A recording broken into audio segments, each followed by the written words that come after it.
So thank you. It's great to be back in Bonn.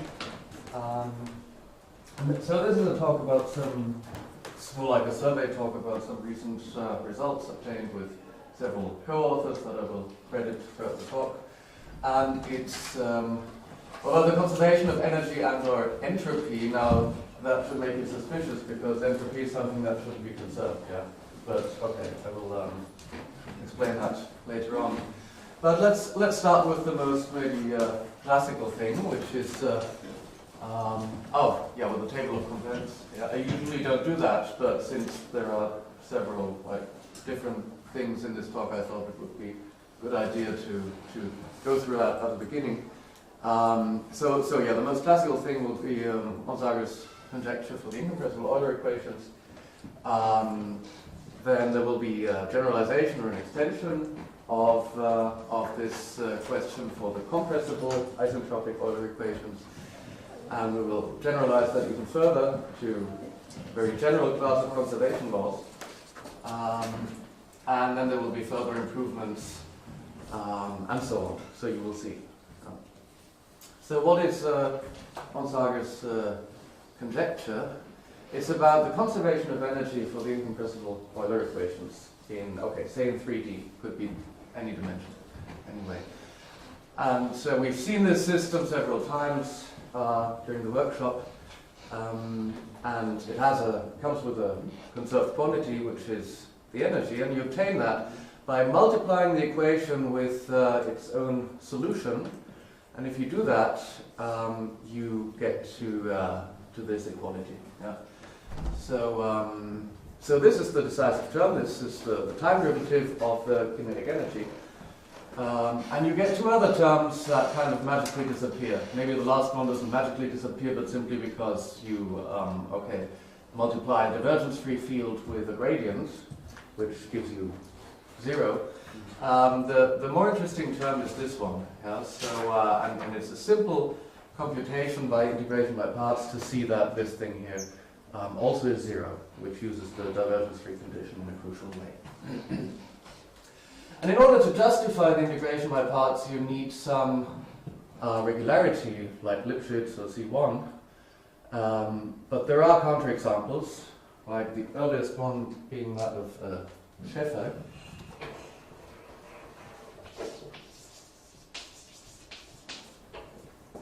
It's more than 20 years ago, who constructed a very pathological weak solution to the Euler equations that does not conserve the energy. In fact, it has compact support in time, so the energy is 0 most of the time, but in between it's not 0, so obviously it's not conserved. Which means that if you have a very weak solution, this equality here, the conservation of kinetic energy, could be violated. So that raises the question, Schäfer's solution is just in L2 log. Yeah? So is there a regularity between L2 log and C1 that gives the threshold regularity for energy conservation? And that's not a merely academic question, but it was actually raised by Onsager, who was anything but a mathematician in the strict sense, long time ago, and he did some computations based on Kolmogorov's theory of turbulence. So one of the predictions of Kolmogorov's theory, that is actually experimentally validated to a considerable degree, is that if you go to Fourier and you look at the energy distribution in terms of Fourier modes, you get this decay. Yeah? So this is the wave number, and you're interested in a fully turbulent, incompressible fluid, then this should be the energy spectrum. Yeah.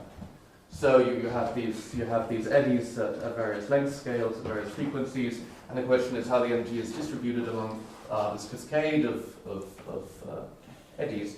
And somehow through very simple scaling arguments, Kolmogorov came to this magic exponent -5/3. Now it's known that the decay the Fourier transform of something corresponds to the regularity of that thing in physical space. And if you do a computation, you find that this is somehow equivalent to V being in Holder 1/3. So this is precisely what was long known as still known as Onsager's conjecture, although meanwhile it's become a theorem, and it consists of two parts. It says that on the one hand, if you have a weak solution that is at least Holder 1/3, then the energy is actually conserved. So we could easily prove that for a C1, but regularity should be 1/3. And the second part, which is much harder, is that if you are below that Holder exponent, you could find weak solutions that dissipate energy.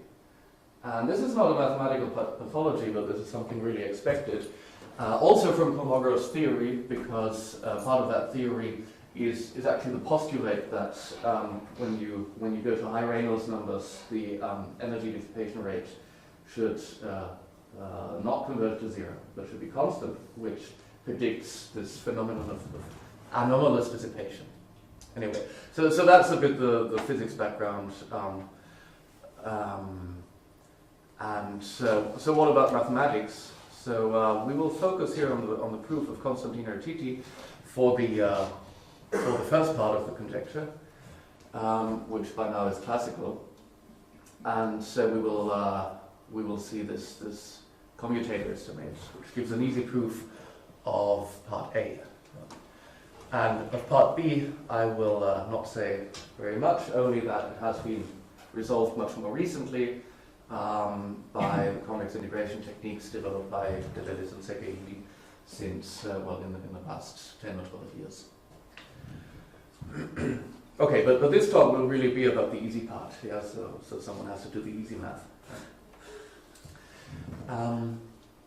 So let me do this on the blackboard, because there are many young people in the audience, which is great. You might not have seen the argument, so let me do that slowly.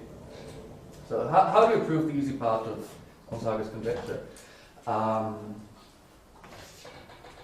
This is a bit reminiscent of the argument that Stefano showed yesterday in the context of Dupin-Alliance theory.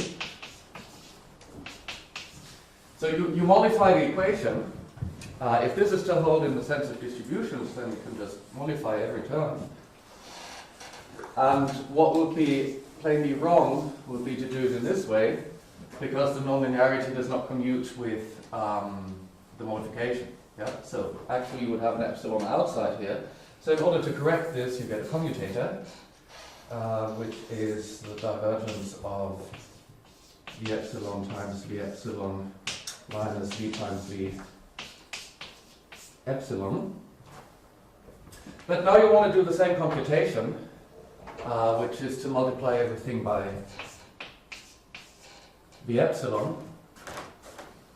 And then you get, on the left-hand side, just the same that we had before, which is d by dt 1/2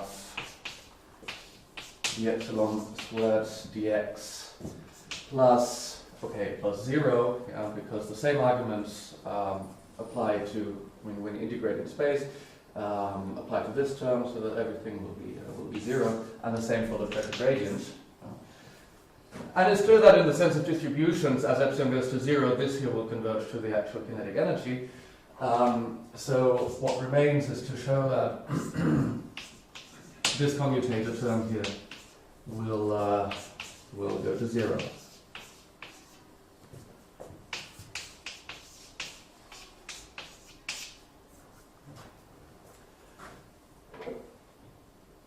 So when will this happen? So some simple algebraic computations. So first of all, you can put the divergence on the other side.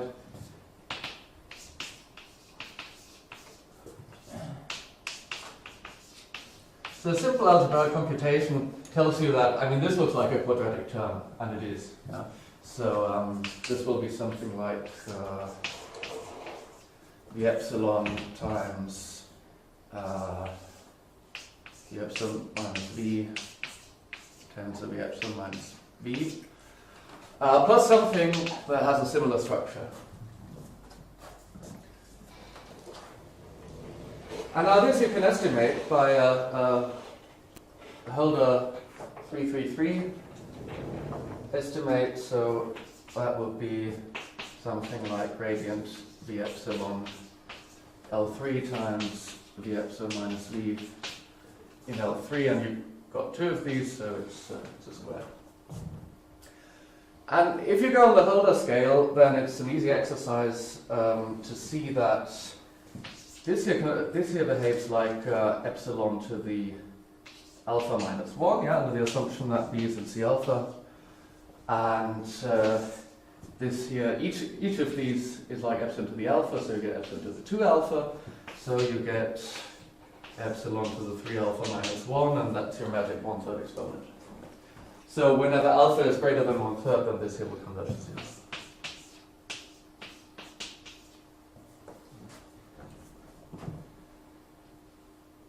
And that's really the proof, yeah? If you look up the paper of Constantine Urchidi, they don't do anything more than this. It's a 3-pages paper. Which would be 2 pages if there were not 3 authors, so they all had to list their affiliation.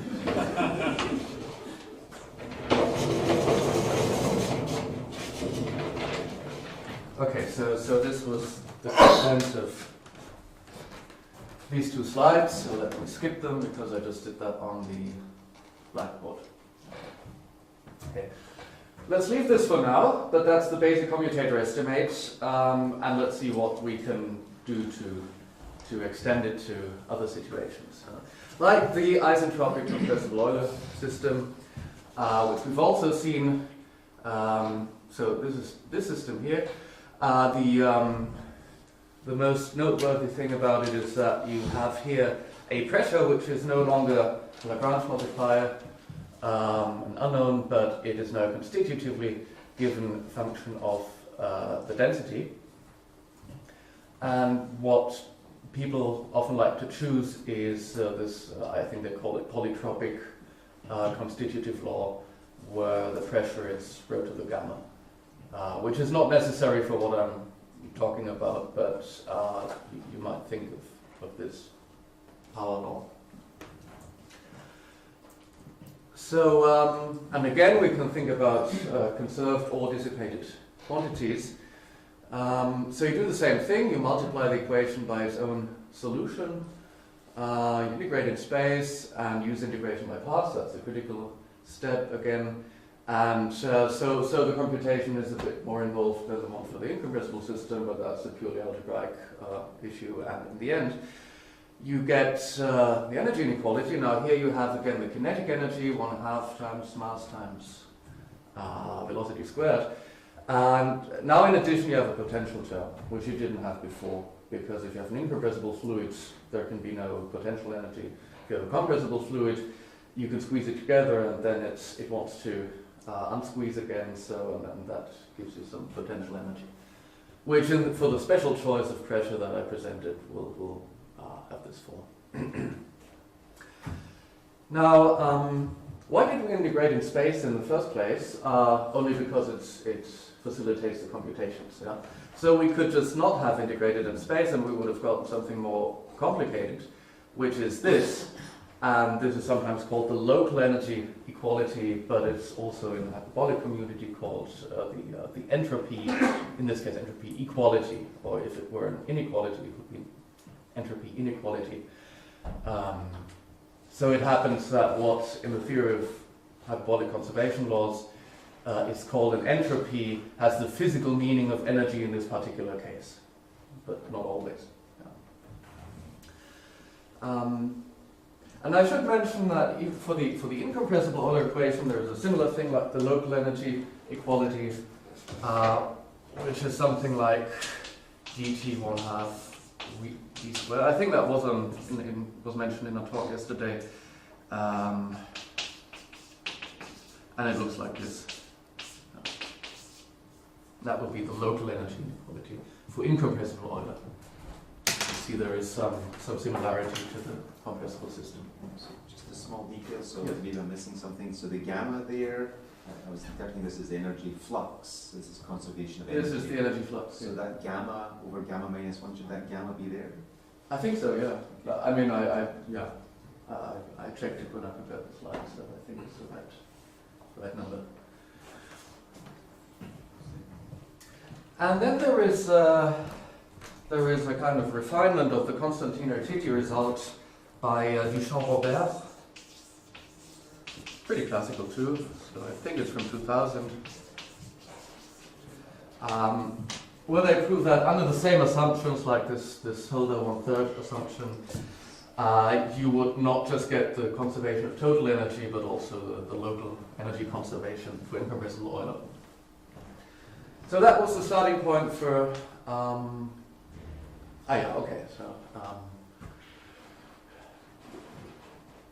The other thing is that, and this is classical, yeah. I mean, for incompressible Euler, it was a lot of hard work that was completed only recently to see that there are solutions that dissipate energies. Well, okay, that was already shown somehow by Wiedemann in 2000 or so. But for compressible systems, it's classical because you have shock solutions. Yeah, you have shock waves where it's easy to explicitly write down a solution where, due to the compressibility effect, you dissipate energy. So again, the question is, what's the threshold regularity that you have to impose on both the density and the velocity to ensure, to rule out, well, phenomena like shock waves, but not just shock waves, because also the convex integration theory gives you like more complex examples of dissipative solutions of compressible Euler, which is not just simple shock waves, but some more complex behavior. So the question is kind of similar. What's the minimum regularity on the density and the velocity to ensure the conservation of energy? And before I present you the result, I want to talk to you with Besov spaces. And why am I doing this? Not because I'm a big fan of fancy function spaces, but I do want to argue in a couple of minutes that, at least for compressible systems, and some people would say also for the incompressible Euler, but certainly for compressible systems, it does make a difference if you look at Hilda or Besov spaces. But let me first introduce the Besov space. This looks like a Hilda condition, and it is if you put p equals infinity. Yeah? So if you here take the L infinity norm, it just means that, well, v of x minus y minus v of x should be bounded by y to the alpha. That would be Hilda to the exponent alpha.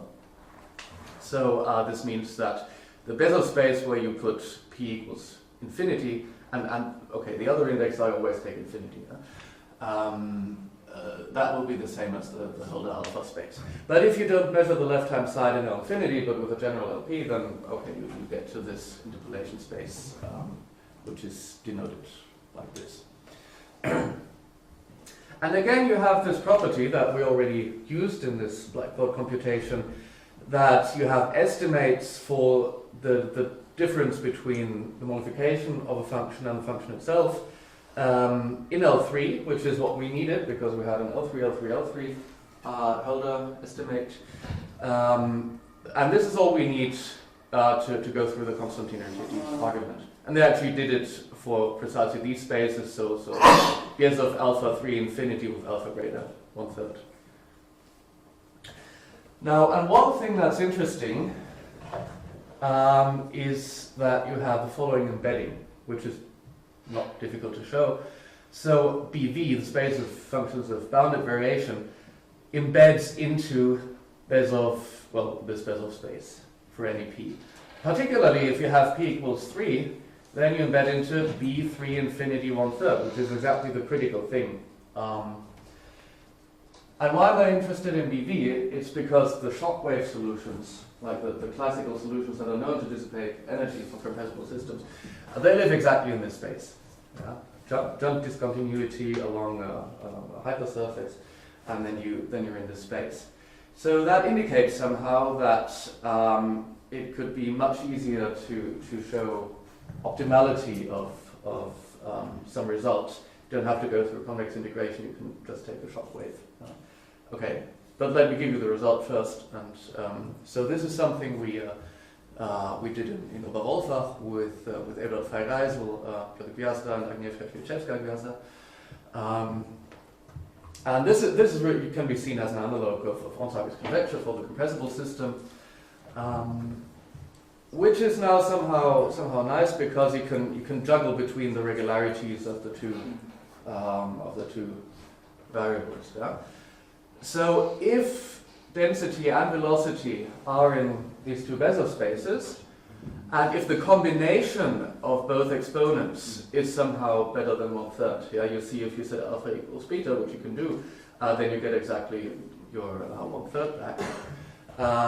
Then the energy is conserved. So what I emphasize here, because I will get back to it on the very last slide, is that one disadvantage of our result is that we have to exclude vacuum in the physically relevant regime. Yeah? So, okay, if gamma is greater than 2, then we're fine. Only that the important cases are gamma less than 2. Like, there are lots of magic numbers here, and one other magic number is gamma equals 5/3. Yeah. Which is completely unrelated to this 5/3, as far as I'm concerned. But this is the adiabatic exponent for the so-called monoatomic gases, which are the easiest model cases of a gas that you would want to describe with the compressible Euler equations. So this is why, if you want to prove something about compressible Euler, it's always good to reach at least that exponent. Yes. So there's no mention of dimension here, so if you look at this result in one space dimension, I'm assuming you can maybe make more progress with these assumptions. Yeah, I would guess that too, yeah. But, okay, we were mostly interested in 3D. Mm-hmm. But indeed, in all these commutator estimates, dimension never plays a role. I don't know if that's the case. You could even look at burgers. Ah, true. In 1D, it's probably the same computation. Mm-hmm. Yeah. So I have another question. So why do you have the condition that beta is bigger than or equal to alpha? That's a mere technicality. Yeah. I mean, it's not you need it, but somehow the full theorem, the more general version of our theorem, is to make assumptions on rho, v, and rho times v. Yeah. So you need v and rho times v to be in the same Besov and rho to be in the other Besov. Now, if we have a bounded weak solution, then we know that these Besov spaces intersected with L infinity are Banach algebras. So if you know something about rho and v, then you automatically know something about rho and v. And in order for this to be in the same Besov as this, you need this Besov regularity to be better than that. Or worse. No. But it's symmetric. The commutator estimates that you have to do are not symmetric. Yeah. Yeah, so it looks a bit unnatural. But I don't like this formulation too much because, I mean, these three variables are kind of not independent, so it seems unnatural for me to make assumptions on all three of them. So I'd rather state it this way. So anyway, if we're in the physically relevant regime of adiabatic exponents, then we have to exclude vacuum. Okay, which most people do most of the time because vacuum is always a mess. But as I said on the very last slide, I will get back to that. So a few comments is what I already said. Okay, if you choose that alpha equals beta, which is of course permitted, then you get your 1/3 back. And this is something I already anticipated. So since you have this embedding, we see that our result, at least on the scale that alpha equals beta, is optimal in the sense that if we are exactly at 1/3, we can find the shock waves. Yeah. I think it was a comment of Laszlo when I gave a talk some months ago that, of course, there's nothing special about 1/3, because if I go on another base, I have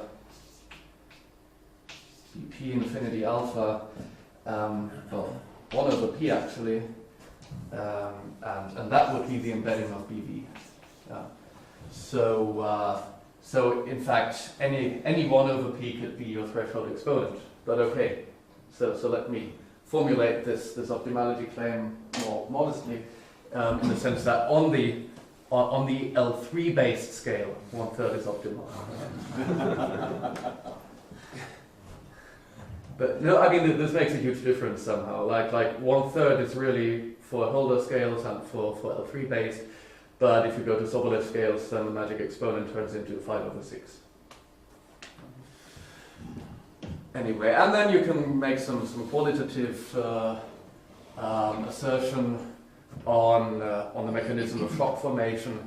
So somehow it follows easily from our theorem that it's not possible that a shock forms only in the density while the velocity remains regular, because then energy would be conserved and it would be a shock. Let me also mention a result of Klivas and Aing, who did that for the non-isentropic Euler system and obtained similar results. Let me also mention a paper that appeared at the same time as ours. That was Leslie and Schmidtgoy.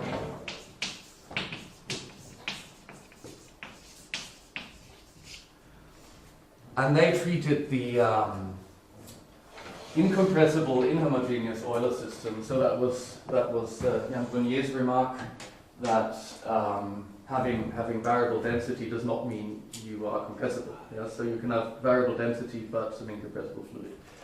So that was treated by Leslie and Schmidtgoy around the same time. Okay, so let's take this further. I want to indicate the proof. Let me indicate the proof, because that's also an important ingredient. It's also not difficult somehow. Yeah. So what you get several commutators. You have several nonlinearities in the compressible Euler system. One of them is this one. Yeah? So you can imagine if you do the same computation, at some point you will arrive at having to commute P of rho epsilon minus P of rho and then epsilon. And again multiplied with something like velocity gradient. And now the key observation is that under these assumptions that I made, the function p, if p is rho to the gamma, is twice continuously differentiable. And so you can do some calculus 1, math 100, analysis 1. And you can write this, which is not really correct, but morally it is. So one thing you can do is you can Taylor expand P around rho and evaluate at rho epsilon. So this is a pointwise thing. Yeah, you evaluate this at some point x, and okay, you get this second order Taylor expansion. So this thing here is well defined because everything is C2 and is bounded. But another thing you can do is you can evaluate the density at two different points, x and y, and do the same Taylor expansion, and you arrive at this. You know? Now, if you take the second equation, or second expansion, and you multiply it by your modification kernel, and you integrate in y, then what happens is that, okay, this term doesn't see the y integration. This here, you can put that outside the integral. This here will turn into rho epsilon. Yeah? This term again is not affected. So these two terms become exactly these two terms, and they cancel. And what you're left with are these two terms, which have precisely the structure from the incompressible argument, the incompressible commutator. So you can apply the classical Constantine-Rattiti argument again, because you reduce the general C2 nonlinearity to a quadratic nonlinearity. So this is exactly what I wrote here. And if you subtract everything, you get this quadratic expression, that you can estimate in exactly the same way as before. Now, the disturbing thing about this is that this really had nothing to do with compressible Euler. It didn't even have anything to do with the choice of the pressure law. So it seems that you can handle any C2 nonlinearity in this way. So this strategy was then exploited to handle general conservation laws. And by this I mean something that's even more general than what people usually consider a system of conservation laws. So what you usually see as a conservation law is dtu plus divergence of some given function f of u is 0. We put here a second nonlinearity under the time derivative, the motivation of which will become clear on the next slide. And this can be, the system of a system of k equations in n space variables. So this can be anything. Now, one thing you can do with a conservation law is to find an entropy. I mean, if you can, then it's good. And if your system of conservation laws has any relation to physics, then there will be at least one conserved quantity like energy or an actual entropy.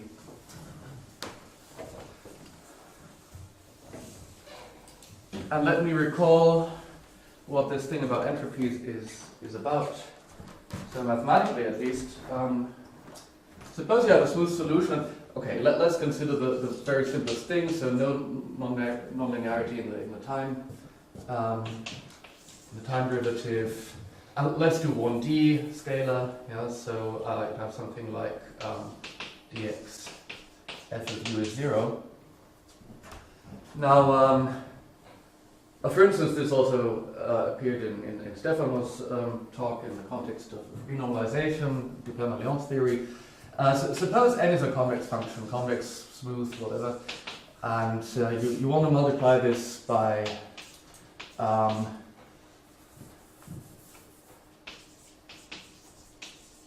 the derivative of eta.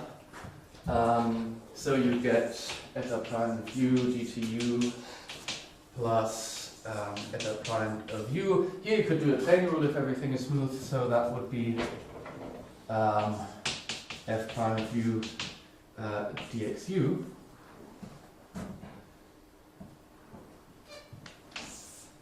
And now, if you have a function with if you have a function q with the property that q prime is f prime times eta prime, in 1D you can always find this by integration, yeah, but in multi D you can not necessarily find some such function. But if you can find some q like this, then the reverse chain rule leads you to this equality.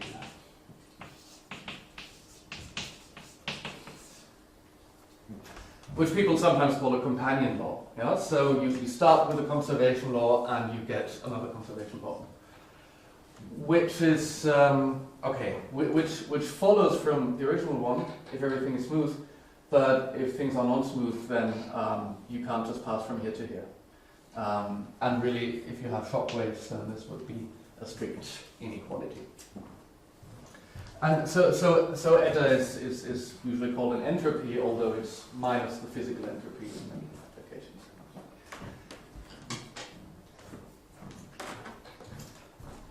So the same thing we can do here. Since we have this additional function here under the time derivative, formulas look a bit different, but it's really the same computation.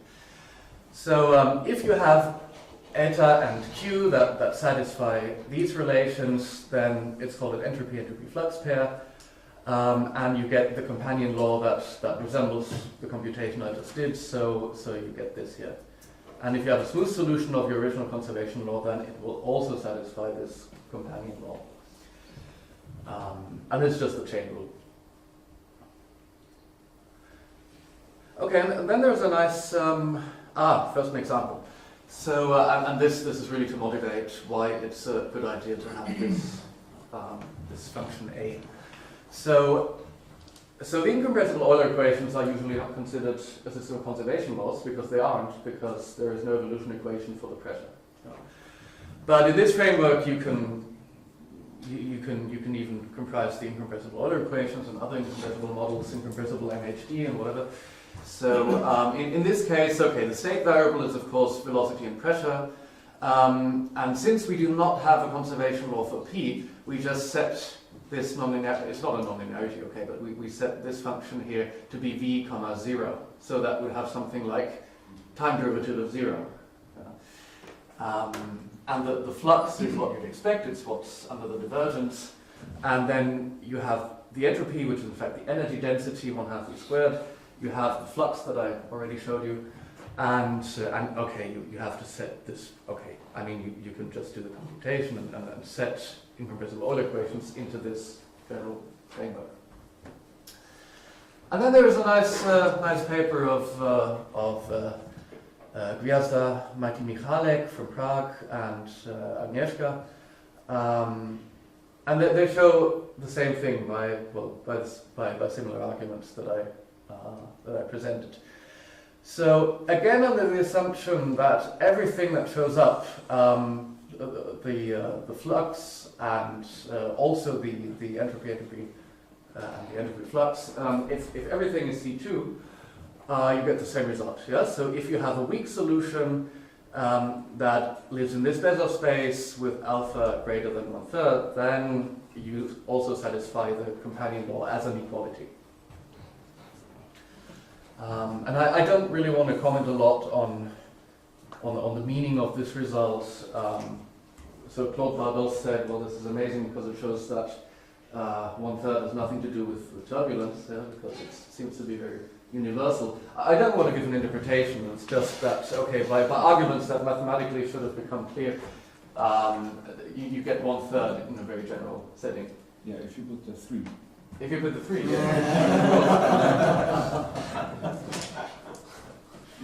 No, okay, but No, but this other 3 is also, it's not random, yeah? Yes. I mean, it's, yeah, so let me get back to that later, but let me try to pimp the theory even further. So one thing that people have been wondering about is what happens in the case of bounded domains. And there was there are some precursor results. So there is so the first mention of Onsager's, or the first rigorous result on Onsager's conjecture in bounded domains is for the very specific case of a half space, and that was Robinson, Rodrigo, and Jack Skipper, who is now my postdoc in Ulm, and that was 2016. So they were able to show this direction of Onsager's conjecture on a half space. And then there was a result by Douglas and TT on general, say, C2 domains, where they required velocity to be in C alpha up to the boundary of the domain with alpha greater than 1/3, of course. And then we had this improvement, which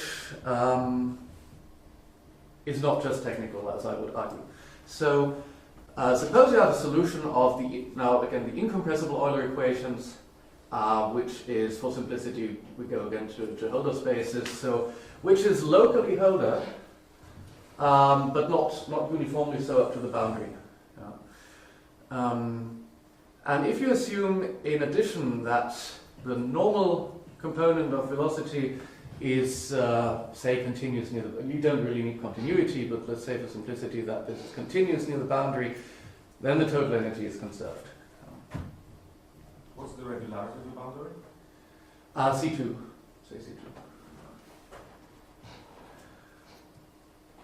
And so the difference between this result and the previous result of Bartos and TT is that we do not require the regularity uniformly up to the boundary, but it could really blow up near the boundary. And the reason that's important was is somehow related to Helena's talk.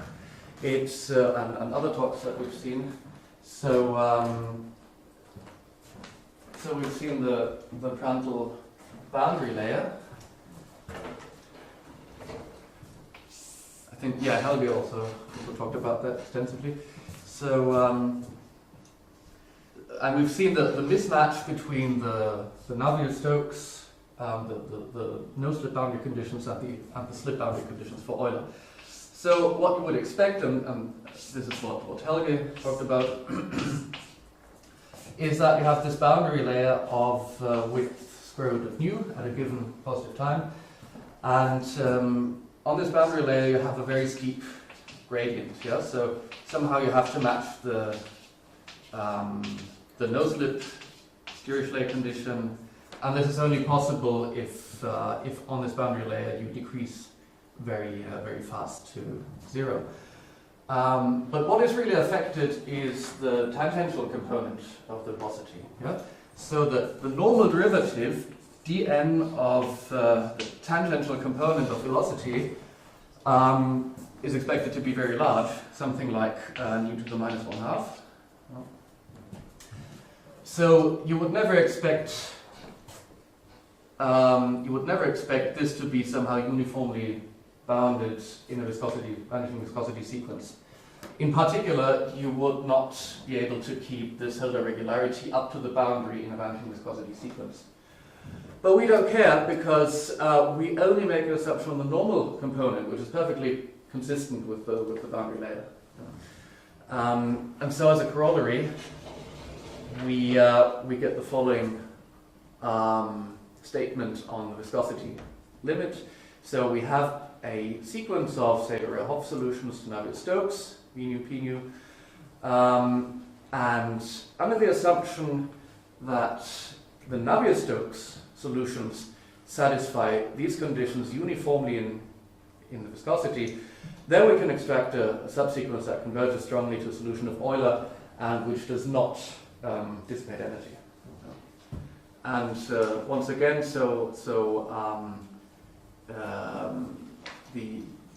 the statement here doesn't seem completely unnatural because it is consistent with this scenario.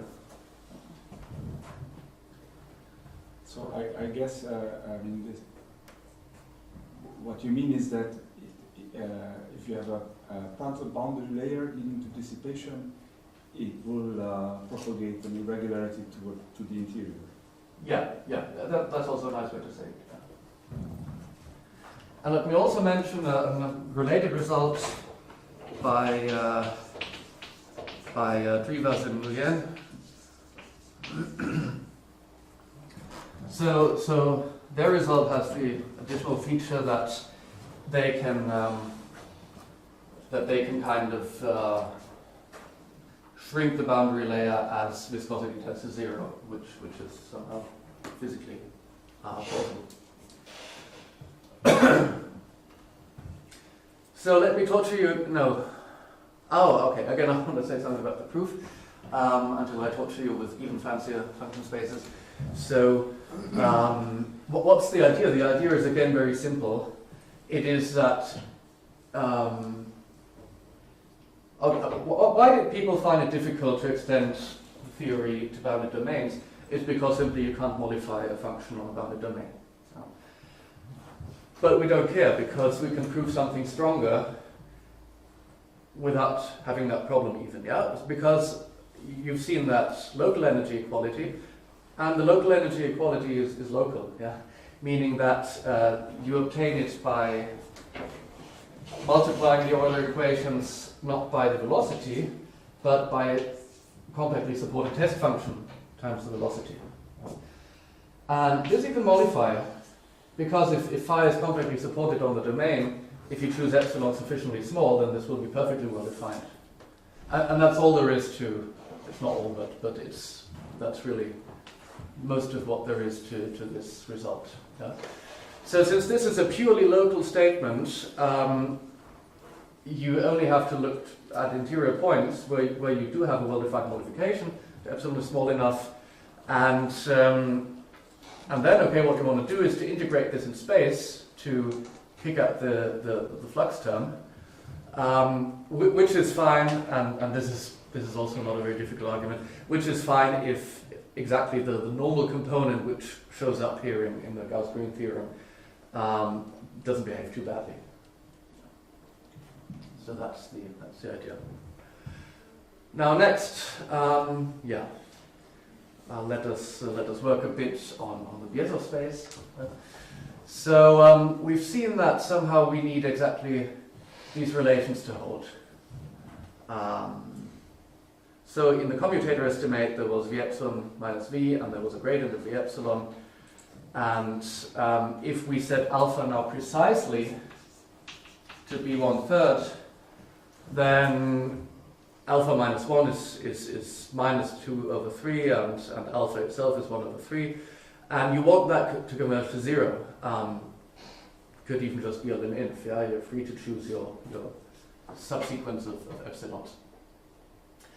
And what we observed in this work with Ulrich Fjordholm, in a completely different context, that was the context of statistical solutions that Samuel talked about.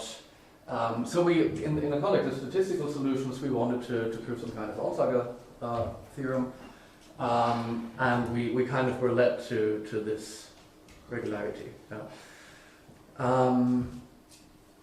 And okay, all I'm interested in this condition is that, first of all, it implies energy conservation, and secondly, it just turned out to be slightly more general than assumptions that have been previously known. In particular, there is this critical Besov space that was used in this well-known paper here, where the idea is that somehow in this other index that I didn't even explain, you are a bit more restrictive, but then you can really get exactly to 1/3. That's kind of the trade-off. And this is a similar condition than to this one, only that it's a bit more general. Yeah. And for some reason we came up with this notation because there is a slight resemblance of this condition to vanishing mean oscillation. But okay, if someone objects, I'm happy to give up this notation. But what we mean is really this. So slightly weaker, you mean that this is a larger space? This is a larger space, yeah. Also, please don't ask me about any functional analytic properties of this space. I don't even know if it's a space, yeah. I don't even know if it's a vector space, because imagine you have two functions that satisfy this property, but along kind of disjoint subsequences of epsilon, yeah. Then it's not clear if the sum has the same property, but okay, I don't care. So why am I saying this? I'm saying this because a few months ago, all of us somehow got together at Pauli Institute in Vienna to just combine everything we had worked on into the most general result somehow. And this is what you get. So again, this general framework of conservation laws and companion laws. So then you get the entropy, and you work on a bounded domain, and you work in this strange VMO Besov space. Okay, and then you get the conservation of total entropy.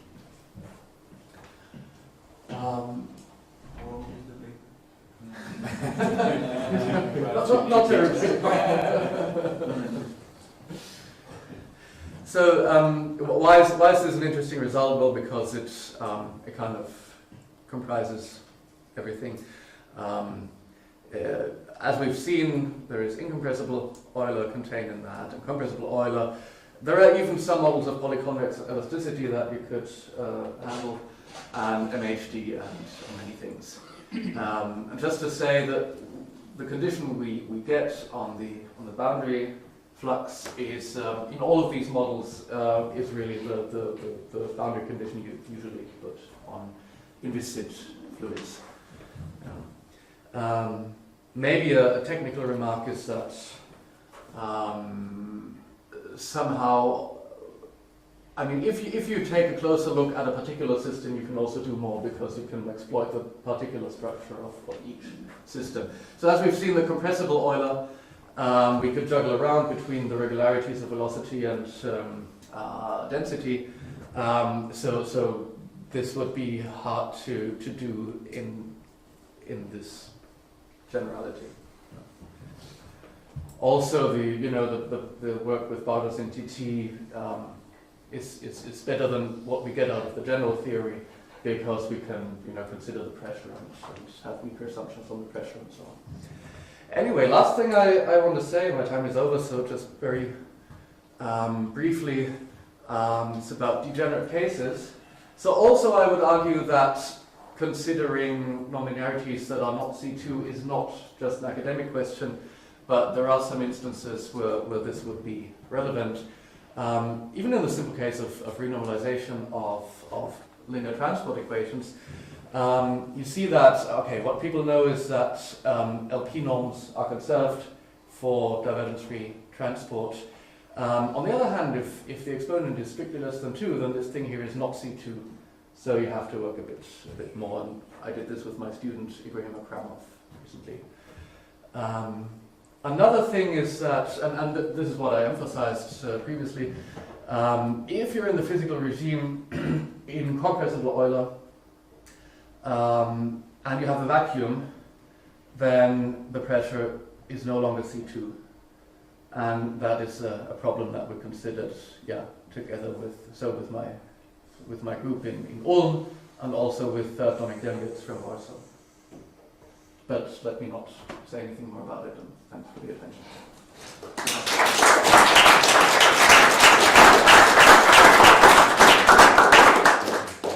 Thank you very much. Very nice talk.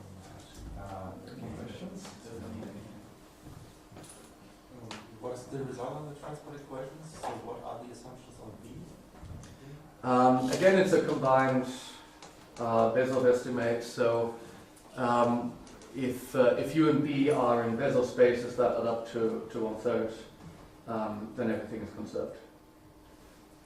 Even if, say, the passive scalar is not bounded.